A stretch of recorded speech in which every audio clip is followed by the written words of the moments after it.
అంగస్తంభన సమస్య లేదా erectile dysfunction అనేది మగవాళ్ళు కామన్గా ఎదుర్కొనే సెక్షువల్ సమస్య. అయితే ఈ అంగస్తంభన లేదా ఎరెక్టైల్ డిస్ఫంక్షన్ లాంటి సెక్షువల్ ప్రాబ్లమ్స్ అనేది బాగా కామన్ అయిపోతున్న ఈ రోజుల్లో అసలు ఈ అంగస్తంభన లేదా ఎరెక్టైల్ డిస్ఫంక్షన్ రావడానికి గల కారణం ఏమిటి అండ్ దానికి ఉన్న ట్రీట్మెంట్ ఆప్షన్స్ ఏమిటి అనేది ఈ వీడియోలో నేను డీటెయిల్గా చెప్తాను. నా పేరు doctor Kranthikumar Reddy, consultant andrologist, Jai andrology and men's health. So ఎవరిలో అయితే ఈ అంగస్తంభన లేదా ఎరెక్టైల్ డిస్ఫంక్షన్తో బాధపడుతున్నారో మీ ప్రాబ్లంకి ఫస్ట్ కరెక్ట్గా రీజన్ ఏంటి అనేది తెలుసుకోవటం ముఖ్యం. కానీ చాలామంది చేసే మిస్టేక్ ఏంటి అని అంటే రీజన్ ఏంటి అనేది తెలుసుకోకుండా జస్ట్ మెడికల్ షాప్కి వెళ్ళి ఏదో ప్రాబ్లం చెప్పి ట్యాబ్లెట్స్ యూజ్ చేయటం. ఆ ట్యాబ్లెట్స్ యూజ్ చేయటం వల్ల మీకు వచ్చే నష్టం ఏంటి, కలిగే నష్టం ఏంటి అని అంటే టెంపరీగా కొన్ని రోజుల పాటు మీకు ఫోర్స్ఫుల్గా ఏదో ఒక రకంగా ఎరెక్షన్ వస్తుంది. ఒక 1 month 2 months ఒక 10 times 20 times ఆ ట్యాబ్లెట్స్ పనిచేస్తాయి. తర్వాత మీకు ఆ ట్యాబ్లెట్స్ కూడా పనిచేయవు.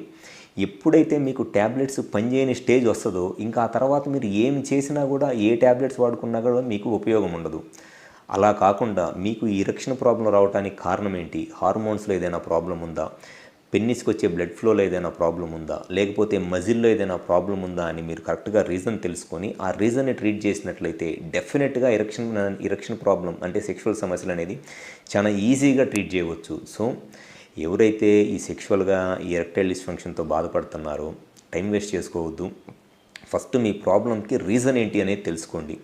రీజన్ ఏంటి అనేది తెలుసుకుంటే డెఫినెట్గా దాన్ని ట్రీట్ చేయడం అనేది చాలా ఈజీ అండ్ ఫ్యూచర్లో కూడా మీకు సెక్షువల్గా ఎటువంటి ప్రాబ్లమ్స్ రావు.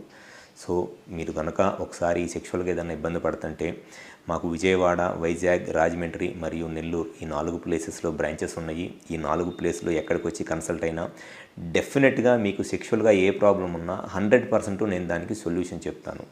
Thank you.